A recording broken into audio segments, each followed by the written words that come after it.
নমস্কাৰ, মই নচিফাই এটি কবিতা আবৃত্তি কৰিবলৈ ওলাইছোঁ।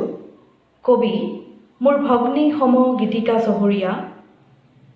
কবিতাৰ শিৰোনাম লকডাউনৰ অকবিতা। এতিয়া আবেলি নে গধূলি একো দেখোন ধৰিবই নোৱাৰি। কামৰ পৃথিৱীত দৌৰি দৌৰি ভাগৰিছোঁ বুলি ক'বলৈও সময় নোপোৱা সময়বোৰ এতিয়া ক'ত কেনেকৈ সৰকি গৈছে ভাবিবই নোৱাৰি। বন্ধৰ তালিকা জিভাৰ আগত, সপ্তাহৰ শেষৰ দিনটোৰ হিচাপ আঙুলি মূৰত।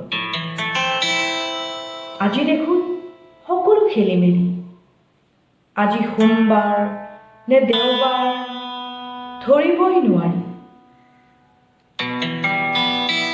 গুড ফ্ৰাইডেৰ বন্ধ গ'ল, গমেই নাপালোঁ। বহাগ বিহুৰ উৰুকা কোনদিনা ধৰিবই নোৱাৰিলোঁ। জীৱনবোৰ কি হ'ল, জীৱনবোৰ কি হ'ল, খেলি মেলি নে পৰিপাটি, খেলি মেলি নে পৰিপাটি, জীৱনবোৰ কি হ'ল, জীৱনবোৰ কি হ'ল।